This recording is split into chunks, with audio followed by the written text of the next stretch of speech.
cansado de enseñarle a todo el mundo, y cuando llega a donde estoy yo está muy cansado y no me enseña.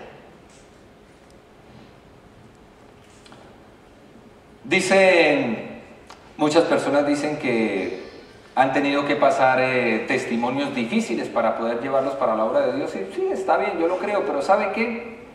También es de bendición un hijo que nace en un seno cristiano y que no tiene que pasar por esas situaciones. También eso es válido. No va a creer que su hijo va a tener que pasar, qué bueno que mi hijo sufra, que mi hijo pase las cosas, que mi hijo pruebe, para que más adelante mi hijo dé testimonio.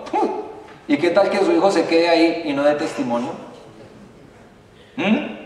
¿Sabe que en el Salmo 1, a mí me encanta esta parte del Salmo 1 porque el Señor lo dice así: mire, una generación que nace en cuna de Cristo es una generación bendita. Bendito aquel que nace en cuna de nuestro Señor Jesucristo. ¿Qué mayor bendición puede tener un niño cuando nace que el mismo hecho de saber que ya es salvo ese niño?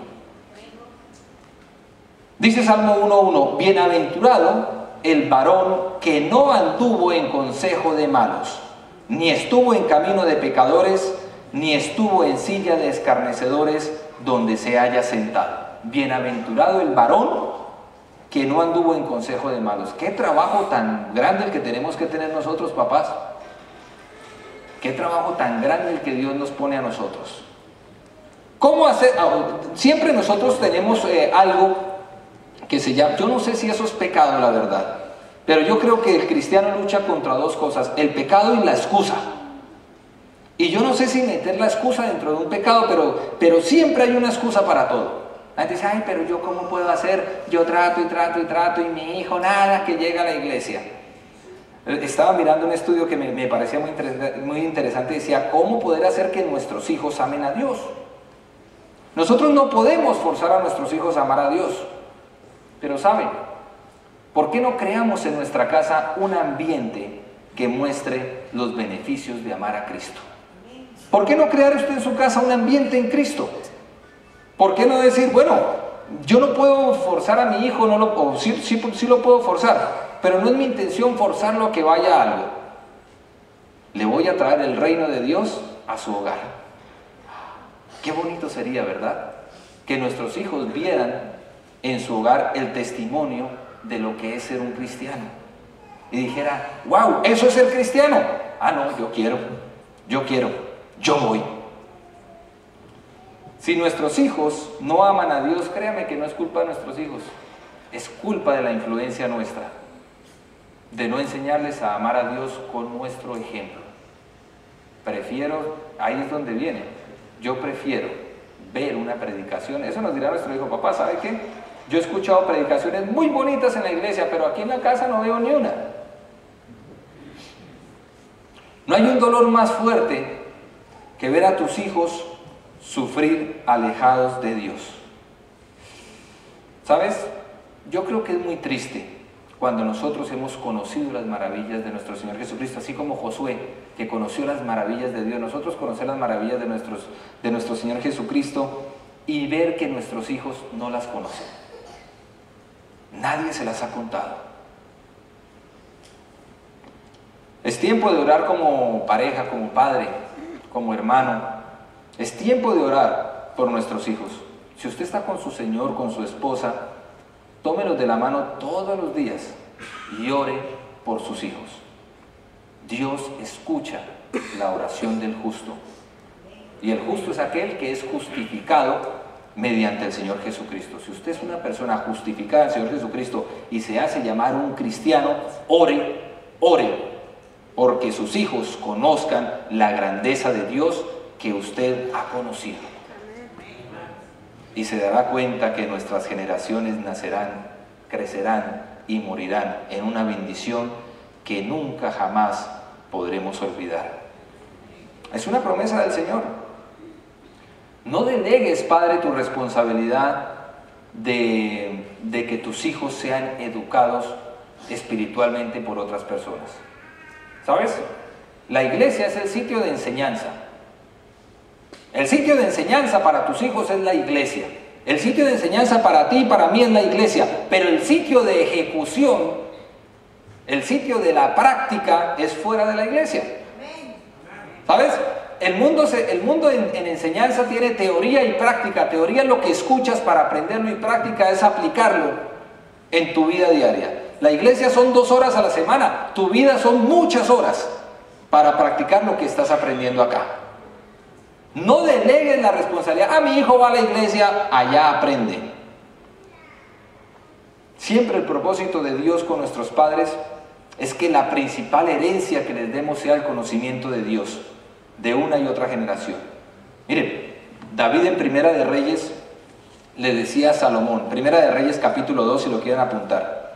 David estaba próximo a morir y le dio estas instrucciones a su hijo Salomón. Dijo, según el destino, miren lo que le dijo David a Salomón, eso es bien importante. Según el destino que a todos nos espera, pronto partiré de este mundo. El hombre ya sabía que iba a colgar los guayos ahí. Pronto partiré de este mundo. Dice, cobra ánimo y pórtate como un hombre. Cumple los mandatos del Señor tu Dios. Sigue sus sendas. Obedece sus decretos, mandamientos, leyes y preceptos, los cuales están escritos en la ley de Moisés. Dice, así prosperarás en todo lo que hagas y por donde quiera que vayas. Y el Señor cumplirá esta promesa que me hizo. Hoy el Señor te hace una promesa a ti, querido Padre, porque no eres diferente a David.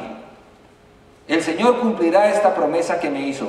Si tus descendientes cuidan su conducta y me son fieles con toda el alma y de todo corazón, nunca faltará un sucesor en el trono. Nunca faltará un rey verdadero en tu generación. Nosotros, los padres, tenemos que demostrarles a nuestros hijos cómo es una vida en Cristo conectada a una vida cotidiana.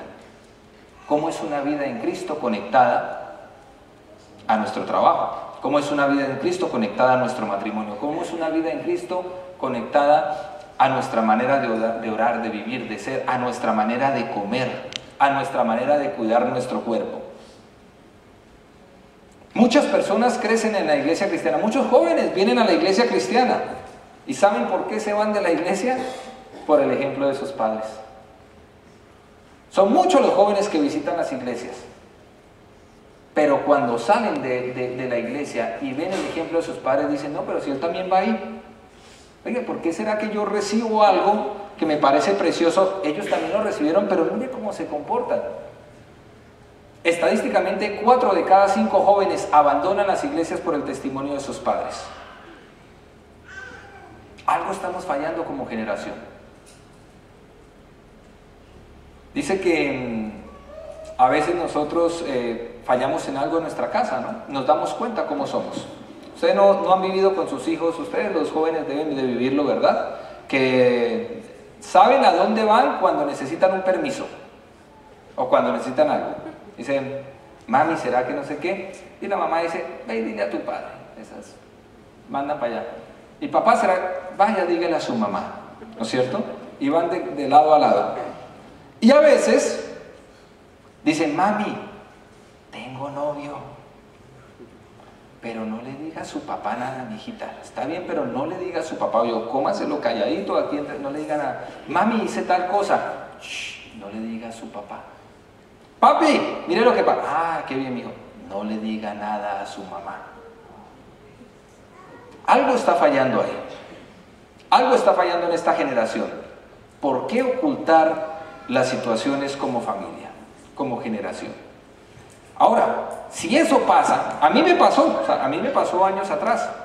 Habían cosas que no me contaban y a mí me molestaba mucho. Yo decía, ¿por qué no me lo cuentan? ¿Pero por qué no me lo cuentan? ¿Por qué no me dicen algo cuando yo necesito saber? Y me decían, por eso. Porque mire cómo se pone cuando se lo contamos. Si a usted como padre o como madre no le cuentan algo, pregúntese, ¿por qué no se lo cuentan?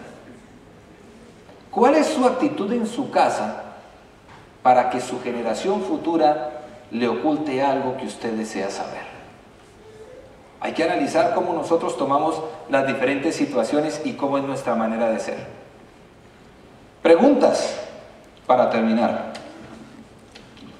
Mis hijos ven que yo tomo decisiones basadas en los principios de la palabra de Dios. ¿Verán mis hijos eso? Mis hijos dicen, no, mi papá tomó esa decisión porque es una decisión de Dios. Lo vi orando, lo vi consultando y lo vi tomando la decisión acertada en el Señor.